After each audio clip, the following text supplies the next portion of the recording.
This video is sponsored by NordVPN. Those of you who've followed me for a while on YouTube, Twitter, Instagram, Facebook, MySpace, Club Penguin, Congregate and Fax Machine would know that I like watching a lot of television. If it wasn't made obvious by the fact that I constantly make obscure television references in every single one of my videos, or I tend to post a lot of TV related hot takes on Twitter that I swiftly delete because they don't get 100 likes in 3 minutes, I'm an avid watcher of the big metal rhombus in the middle of the room. When I was younger, I would be fixated on the television for hours on end until my parents call me out to dinner, to which I respond, "I'm coming!" Nowadays, I'll be fixated on my PC monitor for hours on end until my parents call me out to dinner, to which I respond, "Shut up! I'll shank your cat!" I say that in my head because if I ever said that out loud, I'd probably get murdered on the spot. What I'm saying is that I watch a lot of television, and as such, I'm constantly looking for new shows to watch in the Gogglebox. Television is a special form of entertainment for me because in my opinion, it takes a lot more effort to consistently write for a television program than it does for something like a theatrically released film. Most of the time, film writers and directors tend to only have one major project that they work on for about 2 years, and they dedicate all their time and energy to making it the best thing they could possibly be. Unless you're James Cameron and you spend every day of the next 5 centuries working on a sequel to Blue Pocahontas. But this time, you fully experience the world in the 5th dimension by watching it underwater as you struggle to breathe. Television showrunners tend to have a much harder job because they have to entertain viewers for about 12 weeks, which is pretty much an impossible task in the age of YouTube. I struggle to entertain people for more than 30 minutes before I get too flustered and leave my channel to gather dust for another year and a half, before I come back and pretend nothing happened. The point is, writing for television is very difficult, and I do have respect for people who partake in this field. I am constantly looking for good programs to watch, whether it be on streaming services or cable TV, and I've learned not to gain significant interest in programs that I've watched because it's always the same cycle while watching it. You'll find an amazing program that seemingly no one has ever seen before, and you latch onto it and gain a relationship with said program over several years. You'll sit down to watch a new episode every day, only to have the boy put down, massacred if you will, because of a greedy network. When I was younger, I didn't really care for the quality of a show or whether it was cancelled or not. As long as the new episodes are broadcasting, that's content for me. That being said, I did get wary that there were no new episodes of a new show, and I start to get deja vu because I'm 99% sure that I saw this episode broadcast literally an hour ago. What's going on? Did you rewind the telly, mum? Most of my upbringing when it came to television was with cartoons as opposed to live action TV. I had the warped mindset that everything and anything that wasn't animated was an adult program that only adults should watch. This was before I discovered anime in the most awkward way possible, and I'll save that anecdote for another video. It's only recently since I've started making content for YouTube and did my time in the existential nightmare that is school, more specifically English literature and media, that I've started to get much more cynical, which is pretty much my fault. I can't really blame anyone else but myself for my change in the way I view films and TV, but at least I'm not watching a random YouTube video and basing all my film opinions on exactly what they say word for word. I've mentioned the term intelligent programming before, and a lot of people will notice that there are more shows that kind of fall into that category nowadays, with the intention to stimulate people's minds and captivate viewers with just how smart and witty they are. Lots of shows attempted it, but no show did it better than Black Mirror.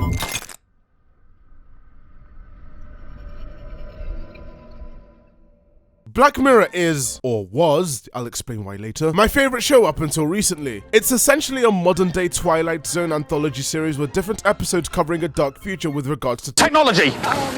The showrunner is Charlie Brooker, a man who's known for making comedic satirical shows making fun of pop culture, video games, or the news, with his show Weekly Wipe being one of my personal highlights of his career. Brooker initially appeared on my radar because of the work he did on Dead Set, a drama series parodying Big Brother, but this time it's a zombie apocalypse! The zombies are fast as fuck! Shaky cat! A lot of screaming and gore! Now he's tackling technology and just how bad and uncool it is. Now, Black Mirror wasn't always an instant release. It was basically the Sherlock stratagem, where the network would release hour-long episodes once a week for 3 weeks. Then the show disappears forever for an undisclosed amount of time before it comes back again without warning. The very first series of Black Mirror premiered in December 2011 on standard TV. Now, picture the scene. It's 9 PM on a gloomy, miserable British night. The moon is shining, the grass is dark, and the birds are all dead. People are asked to tune into Channel 4 to watch a show about the Prime Minister being forced into doing something he really doesn't want to do. Oh, it's a government thriller about stopping the PM from doing the unthinkable. Wait, it's only 1 episode? Then how do they stop him from... Wait. No! Are they actually doing it? No! Stop! That's illegal! Well, that's over. Best show I'm never watching again. Wait, a new episode? Maybe it's going to deal with the fallout of the PM's decision to screw the who's this guy? But why is everyone in a box? Is this the same show? That was my uninitiated mind on Black Mirror when it first broadcast years and years ago. Now, the first and second season of the show were all made in the Blighty, and because they were made in the British rainforest, they all had that kind of gloomy feel to them. What kept people returning to Black Mirror every once in a while was the fact that each of the episodes gave viewers that feeling of existential dread. Not exactly the best reason to come back to a show if it makes you question why you're still alive. A lot of the episodes were slight exaggerations or hypotheticals based on the way in which the world was going or has gone. It's basically... Brooker himself stated that if technology is a drug, and it does feel like a drug, then what precisely are the side effects? This area between delight and discomfort is where Black Mirror is set. Black Mirror was one of the first shows I kept coming back to just because the writing was so sharp in the earlier seasons of the show. The concepts were just grounded enough to make you worry a tiny bit about why you're spending so much time looking at a screen. Most people meme that concept now, but the earlier episodes were actually well written enough to make you feel sympathy, or not, for each of the characters or have your mind blown by what they have to go through. Imagine being stuck in a place that's tormented you mentally with loud music playing for millions of years without being able to sleep or do anything, but to everyone else it will probably be the best part of 6 days. That's a fate worse than death, and it was those kind of stories that Black Mirror did the absolute best. Now, as you can tell, I was clearly attached to the show like a villager is to their emeralds. Yeah, that sounds about right. And you can probably tell what happened to Black Mirror in the midst of my excitement about the show. The original network decided to apply the James Charles effect and cancel the show. The show was dead in the water, deceased. Then Netflix happened. Everyone who's watching this video definitely knows who Netflix are. They're the guys who murdered Blockbuster and left it to die in a ditch. Netflix is a multi-million-dollar behemoth, and while it's debatable about the quality of the stuff they put out, what they do have is money that they use to acquire shows and make them their own, which is exactly what they ended up doing with Black Mirror. Black Mirror was unable to secure funding for another season, so Channel 4, its previous channel, pulled the plug. It's not the first and definitely not the last time a company has pulled that. So Netflix scooped up Chocolate Reflection and renewed it for another season of 12 episodes. Quadruple the fun this time around and with a much larger budget from across the pond. Season 3 was released on the 21st of October 2016 and it was released to a lot of success and a very positive critical reception. Everyone loved it. All the worries about the show being bad and Americanized were put to bed as the third season showed that, hey, the Americans can actually make decent television. Each episode was wildly different from each other, and it seemed like the streak of good episodes were going to continue throughout the season. Netflix took what Charlie Brooker built with the first 2 seasons and actually expanded it well. San Junipero was a highlight for a lot of people because for once, a Black Mirror episode ended with an actually happy ending. No, Nosedive does not count, that's bittersweet, okay? Anyway, San Junipero seemingly ended on a high, happy note, and one could say that it was this episode that spelled the beginning of the end for Black Mirror. Everyone in America seemed to like that episode a lot because it had a happy sweet ending, whereas a few people in dark miserable UK didn't like that episode a lot because it had a happy sweet ending. This didn't stop the episode from winning every single TV award ever made under the sun, and it signaled a slight change in direction for Black Mirror as a whole. Out of all of the episodes of season 3, people claim that Shut Up and Dance is the most Black Mirror-y episode. But what is a Black Mirror episode? Well, the concept of the show's name comes from the fact that you're watching through a screen. End of the episode cuts to black and your screen will show a reflection of you looking as if your family just died in front of you. A black reflection, if you will. Therefore, X equals Black Mirror. I didn't need to explain that, but I did anyway. There's your third fact of the day. Use that to wow your friends at parties. Now, why did people think that this episode was the most Black Mirror-y episode out of all of season 3? Perhaps it was because of the very intricate, sharp, witty writing that kept the viewer guessing until the very end. Or maybe it was the fact that the episode was seemingly realistic and had stakes that people could be seen as very realistic. Who am I kidding? It's cause it was set in the Blighty. In this episode, the main character gets caught whacking his willy to something that the viewer can't see, because he installed an antivirus to clear his sister's junk from his PC. Now, I'ma just stop you right there. What's the point of antiviruses? No, seriously, what is the point of buying them? People are spending money on antiviruses like they do games like FIFA every year. You see people queuing up for midnight releases to get the newest copy of McAfee antivirus. Black Friday fights to get a discount for Norton Internet Security. 2005 edition. People going into dark alleyways to get a bootleg copy of Kaspersky Internet Security. There's literally no point in getting antiviruses. All you need is Windows Defender and the best antivirus of them all, common sense. Don't click on dodgy links, you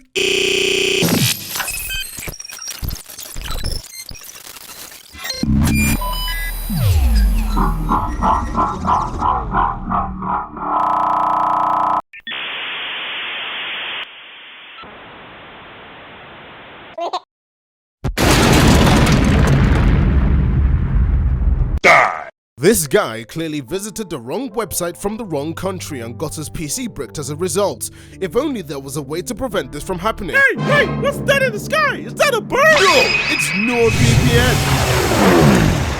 I bet you any money you're probably tired of clicking on a link to watch your favorite television programs only to find that it's region locked. Well, fear no more. With NordVPN, you can ensure this doesn't happen again. All you need to do is go to nordvpn.com/thaf. Yes, that's right, nordvpn.com/thaf. This turns your subscription to just $2.99 a month. That's 75% off a 3-year subscription. So you can watch those region locked shows you've always wanted to, like Season 8 of Game of Thrones. NordVPN's military-grade encryption allows you to browse safely without worrying about those pesky viruses and hackers ruining your experience. NordVPN offers super fast service so you can download your favorite American Netflix shows in absolutely no time and not get slowed down. Something messes up and you don't know how to fix it? No problem. NordVPN offers 24/7 customer support through live chats and emails, and they can get you sorted out as soon as possible. NordVPN's Chrome browser plugin will secure your browsing in seconds, and you don't have to worry about installing an exe just to view an image. And in the very unlikely case you do not want to use this VPN, not a problem either. You get a 30-day money-back guarantee, absolutely risk-free. So what are you waiting for? Visit nordvpn.com/thaf, nordvpn.com/thaf, and enter the code THAF at the checkout to get an extra month of NordVPN for absolutely no extra cost. Order now, losers. Link in the description.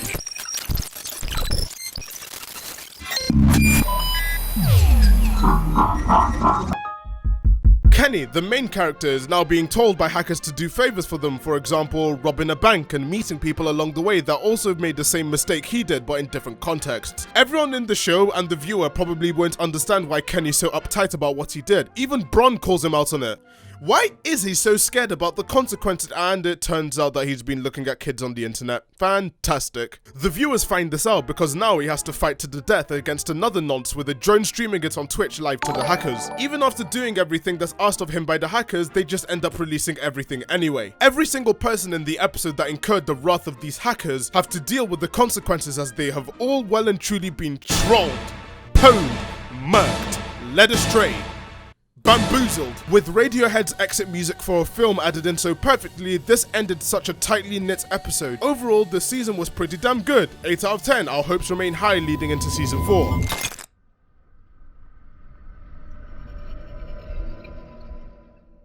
Now, season 4 is where things were taken in a different direction. Netflix decided to market each of the episodes of this season as vastly different to each other, as opposed to the one season of scary stories to tell in the dark. A lot of them had completely different genres and settings, and this was basically a litmus test for Netflix to flex just how much money they could chuck down the toilet. USS Callister was pretty much a Star Trek parody and an episode pretty much dedicated to calling for robot rights. Those pieces of ones and O's just murdered a man in cold blood! Granted, he wasn't exactly treating them well. Yeah, treating them well is a bit of an overstatement, but what he did is akin to what people who are young, bored, or vengeful would do to their Sims if they got the chance. It was a well-made and well-shot episode that really made you feel like Black Mirror. This episode was followed by Archangel. Archangel was a weird episode in that it was essentially a live-action adaptation of the first 20 minutes of Finding Nemo. Now hear me out. Both have an overprotective parent that doesn't trust what their offspring is doing, and they wish for NSA-level surveillance on them. The offspring hangs out with friends that are seen as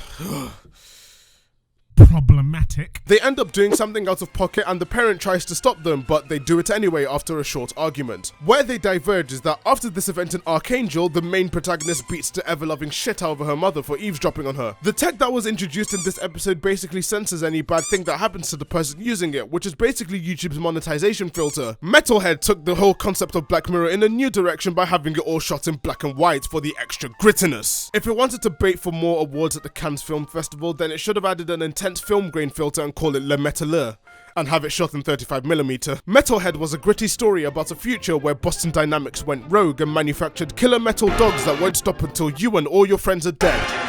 unless you throw stones at it from a tree for half the episode and it falls asleep. The season finale, Black Museum, was made in an attempt to capture the lightning in a bottle that White Christmas did, but unfortunately for this episode it fell really short. Like White Christmas, it was filmed as 3 separate stories, starring Shuri, who gets isekai'd into a hall of inventions hosted by a stunt double for Happy. The first and arguably best story was an interesting look into an invention by Happy's stunt double that allowed the person to feel what the wearer of the weird net hat thing was feeling.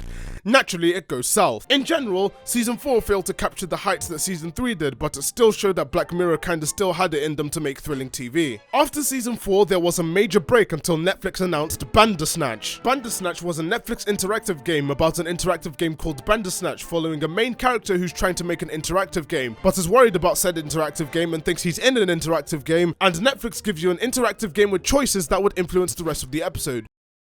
Did I mention that it's an interactive game? The entire episode pretty much relied on the fact that it was an interactive game. Well, look, you can actually click the buttons while watching. Bandersnatch contained a character that kind of knew he was in an interactive game and attempts to keep breaking the fourth wall so people who are watching the show at home can clap when they recognize that he knows he's in a Netflix show. He tells you to take drugs in order to free your mind, like a scuffed version of Limitless called Limited. The episode itself was shallow and had multiple endings, but even then it fell flat. The selling point was that it was seamless and you didn't have to worry about pacing issues because the choices flow so well into each other. But when you're asked to make a choice, there's a clear waiting shot for you to do what you need to do before you're forced to make a choice. This episode also spelt what many people believe to be the beginning of the end for Black Mirror in terms of its quality, as this was when people were starting to meme the episode a lot for its preachiness, trying too hard for some, in some cases. Despite it not being the strongest episode writing-wise, I would personally commend the showrunners for attempting something new with the platform and the budget that it had been given. But this was a precursor to the absolute worst season.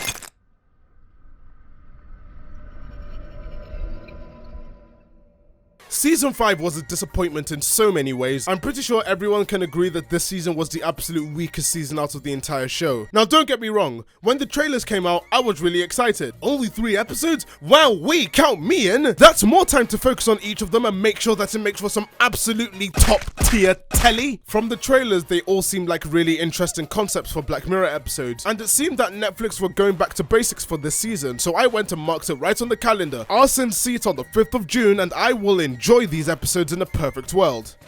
Just didn't happen. This season was an absolute mess, especially compared to the previous one, and all of the episodes felt like parodies of Black Mirror. The problem was that Black Mirror got way too big for its boots and the audience clearly changed going into this season. Before the other reasons of the show's decline are discussed, I think it's probably best to describe the 3 episodes in short detail. So if it hasn't been made blatantly obvious from the rest of the video leading up into now, spoilers ahead for season 5.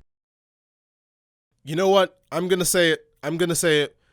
Contrary to what seems like popular belief, I don't think this episode was downright awful. It was just mediocre. No, come on, hear me out. I know it's not popular opinion. No, don't crucify me. I know. I've used this word a lot, but the episode itself just felt shallow. In the 5 years between Infinity War and Endgame, all the snapped characters are isekai'd into another reality. Falcon is an average guy living an average life, and he loves playing the alternate reality version of Mortal Kombat. He plays it with Black Manta, who's been isekai'd from the DC universe, and they pretty much get addicted to the game. 11 years later, Black Manta returns into Falcon's life to give him an HTC Vive edition of fisticuffing snakes. X. In the scene where they play the game for the first time, it highlights a problem with Black Mirror in this season, in particular, because it feels like it's too on the nose, and a lot of the scenes that they try to play for drama, it just comes out as really, really comedic. You ready to fight? I'm ready. They fight each other in game and it turns out, What the fuck? if you get hit in the game, you get hit in real life. So they do what every VR chat player wishes they could do and engage in passionate lovemaking. The game swiftly changes from X to XXX as they log in and have the sex while his future ex is getting vexed. Falcon's girl isn't too happy with the fact that he seems to be a bit iffy about the relationship, but of course he reassures her that everything is absolutely fine. It isn't fine. And to show you the power of how not fine it is, Falcon locks the game away so that no one can play it ever again, then tells Black Manta that they should probably stop screwing each other in the gaming world. It's a bit weird. The big day arrives, and as a show of how much he loves his wife, Falcon the rapper has another dinner. Surprise! Manta's also invited! They decide to test to see if they're actually attracted to each other, because Manta's been testing and he just can't seem to conjure up the same feeling. They test, but of course they aren't attracted to each other. What are you on about? All their attractions in the epic gamer world. Now Falcon thinks that this is madness, but Manta wants to continue, so they get into a fight. It just so happens that a police car seems them nearby and arrests them both. Falcon eventually eventually has to fess up about the situation to his wife and they reach a compromise. For one night a year, the two boys can have the Mortal Kombat sexy time. The end. See what I mean? The episode's really entertaining to watch if you're extremely drunk and on several hallucinogens. And extra drugs on top, with some LSD and LCD and OLED and plasma sprinkled on the side. The writing in this episode is absolutely not up to par with the other Black Mirror efforts, with amazing lines such as, I fucked a polar bear, and I still couldn't get you out of my mind. The episode itself did have some interesting ideas to bring to the table, such as virtual personas and the age-old question of, is it gay if we kissed on the Minecraft bed? Personally though, not much issues with the episode other than the silly writing and some of the lines, mainly due to the fact that there are much worse offenders this season. If you saw this episode as a comedy, then you'd probably enjoy it a lot more, and because of that, I'm going to rate this a 3.7 out of 5 stars in Black Mirror terms. Smithereens was an episode that had absolutely everything going for it. This one was set in the far-off year of 2018. But isn't Black Mirror meant to be about the future?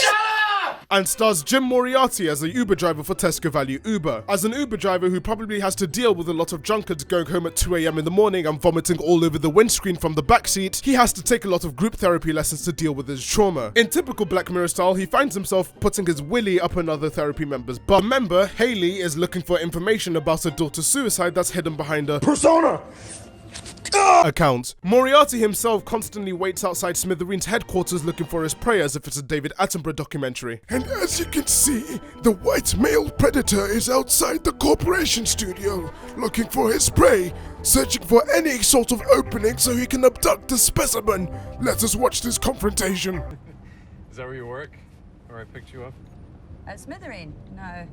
Mission failed. We'll get them next time. No problem though, because he nets a young black kid the second time and abducts him at gunpoint. And once again, the curse of the convenient constable position enacts again, as the police chase Moriarty on several roads until his car stalls in a place called Nowhere, middle of. After this, more cars arrive as if it's a GTA Online session and the player character punched a random farmer in the face at the top of a mountain where literally no one lives. It's at this point that Moriarty realizes that the guy he's holding hostage isn't an important member of the company that he's trying to target. So he goes on a very elaborate rant, which admittedly was very well acted, if not on the nose a little. Since the lost intern is part of a massive company, the company does the job that the police are meant to do better than the actual police themselves, and they find his information very easily and at a concerning rate. Now at this point watching the episode, you'd think that it would be a comment on how much data companies own nowadays, but Smithereens pretty much being a parody of Facebook led by a complete lizard. Of course that doesn't happen though. I absolutely shit you not, the meat of the episode is literally just for the main character to speak to the manager.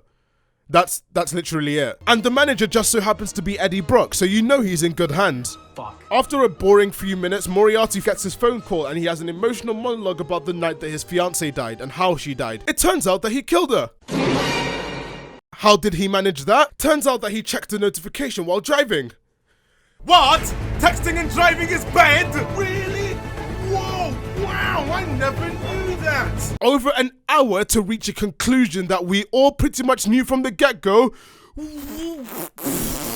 Moriarty signals for the intern to leave him so he can die on his own, effectively letting him go, but the intern, instead of getting out of the car and making sure that he is safe, decides to fight him for the gun, which puts them both at risk and bang!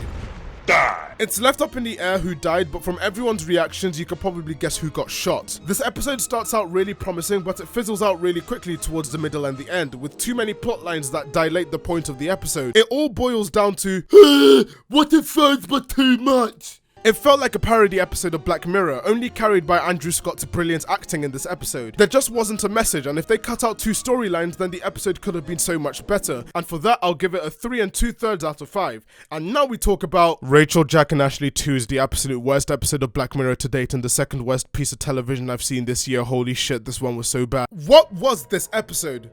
I went into this episode with a completely open mind. Based on the trailer and the general branding around it, I thought it was going to be an interesting deep dive into the dangers of the music industry, similar to films like Whiplash and La La Land, and TV shows like Empire, however melodramatic that they're supposed to be. And with the main protagonist's consciousness being put into a tiny doll robot that eventually goes wrong, What could go wrong? Even though that kind of storyline has been tired and used a lot in Black Mirror, it was used in a different setting that seemed a bit more fresh than usual. I ended up getting a Disney Channel original movie instead. The writing in this episode was god-awful. Each of the characters were walking cliches. You had the main character, Rachel, who's a socially awkward girl who can't seem to get any appreciation and is portrayed as an absolute loser. Look how much of a loser she is. She's watching music videos on her phone. On her own, in the middle of a crowded cafeteria! What a weirdo! Immediately, this isn't realistic because she'd probably be kicked off the table and relegated to eating outside, but we just have to see how much of an outcast she is. The episode begins with her just sitting there watching R-rated Hannah Montana music videos on her phone like a weirdo. To hammer in just how much of a weirdo she is, we're introduced to her father, who's basically a socially awkward dad with a really stupid job. A mouse exterminator that's kind of cringe and embarrassing. If you can't tell already, our main character Rachel is a really big fan of Hannah Montana, aka Ashley O, and she watches and listens to all of her music videos intently. Her older sister Jack finds her whole obsession with Hannah Montana really cringe, and she wants to make sure that Rachel knows it's cringe. In extremely typical ABC Family movie fashion, the two sisters have a rift between each other because of a family tragedy, namely the death of their mother. Meanwhile, it turns out that Hannah M isn't happy with being Hannah and can't live with the best of both worlds, intending to transition into Death Grips meets 2013 Miley Cyrus music. But her super duper evil aunt, who happens to be her music manager, won't let her. Now in the next episode of These Characters Are Supposed to Be in Middle School, Rachel's 15th birthday rolls around and she gets a super special present. A doll modeled after Ashley O called Ashley 2. Watching this, I thought the episode would delve a little bit more into obsession, with Rachel getting too attached to the doll and spelling disaster for the family, but nope. Rachel starts treating her toy like a best friend and Jack finds this really cringe. Ashley Durr is basically Alexa with eyes and hair that tells you that you look great today. Alexa, what's the weather like today? Oh wait, I don't have one. Later, Alexa Does convinces Rachel to follow her dreams and become an epic Fortnite dancer, teaching her how to dance and perform in front of many people in a school talent show. After a lot of preparation for the inevitable dance, she fails. Miserably. And has a big cry about it. In response, Jack hides the doll and claims it got lost to save Rachel's mental state. Meanwhile, Ashley O is tired of writing all of these manufactured songs for the masses and wants to do 2013 edgelord content. And of course she has to have been taking drugs prescribed by her evil aunt to suppress her ability to express herself. She has an epic argument with her, and before she can do anything, it's revealed that her food has been spiked with loads of the drug and she dies. The aunt manages to convince the media that Ashley is away due to a massive allergic reaction, and this sets off all the stands in a fit. 6 months later, Ashley Dew is suddenly reactivated by a news report about Ashley. Oh, whoa, hold on. Shouldn't there be voice recognition on this? You'd think that a mass media company who can make someone's consciousness in an AI would add some sort of vocal recognition. Anyway, it turns out that her evil mastermind of an aunt has been making songs based on her vocal recordings for the dolls. How they do this without making it sound really odd is beyond me, but hey, it's Black Mirror. You ain't gotta explain As a result of hearing this news broadcast, Ashley II seemingly malfunctions, and the two sisters take it upstairs to their father's computer, where they manage to CSI their way into removing a limiter from the doll that contained her entire personality. The doll tells them their plan of action. They're going to sneak into her maximum security household and disguise themselves as mouse exterminators using their father's van. Now please bear in mind that Rachel is 15. 15! Obviously this plan shouldn't work. This is Black Mirror we're talking about here. Something has to go wrong. This is the same show that brought us White Christmas and Playtest. The two sisters managed to bluff their way past a bodyguard who's trained to protect the household against incoming threats, no matter how small. Realistically, they would have been shot on sight. Lady of the house said it was super urgent. The two sisters accidentally kill him pretty much, so again the curse of the GTA 5 police AI comes into effect. And now they're wanted! They find Ashley O in a coma and Ashley 2 Electric Boogaloo disconnects her from the machine, thinking that it was her life support, as her original intention was to euthanize her. If the episode ended right at this moment, then it might have been an effective, albeit weak, Black Mirror episode about AI and the dark side of the music industry. But it doesn't end there! Turns out it was just a simulated coma, and Ashley's wide awake now, she's not dead. Now it's a race against time to stop her evil aunt from unleashing the next step in the master plan. Ashley Eternal, the sequel to Ashley 2016, a superior holographic version to Ashley that can perform at tours around the world. Followed conveniently again by the Feds, the two sisters, the Ashley doll and Ashley herself crash into the stage that her aunt is presenting, and Ashley herself steps out of the car, successfully foiling her evil plans and saving the day. Then they have a musical number and the episode ends. This episode could have been so much better and they really blew it on shoddy pacing, which is really sad because this season was way off on execution, even for Black Mirror standards. The third episode was very unrealistic and it felt like a family sitcom movie from the early 2000s, which is a far cry from the writing we got from seasons 1 through to 3. For this, I'll give this episode a strong 1. It's evident that the show's had a clear decline if the Rotten Tomatoes and Metacritic ratings for the show are anything to go by, and it looks like the latest episode of the show has been gamer-shotted with the absolute worst rating of the show so far. This could be for a variety of reasons, but personally I just want Charlie Brooker to take a break from the show and just work on new things for the time being. Maybe the show will improve again over time, but right now it looks like it's run out of steam. Maybe it can be due to Netflix's Americanization of the show. Thanks to everyone for watching and for NordVPN for sponsoring this video. If you want an epic discount of 75%, just click the link in the description or visit nordvpn.com/thaf. If you like early access to future content and behind the scenes status updates, why not pledge to my Patreon and join my Discord, all of which are linked in the description. Thanks to Angarad and Cole for helping fund future content with the Ascended pledge, and I'll see you all in another video.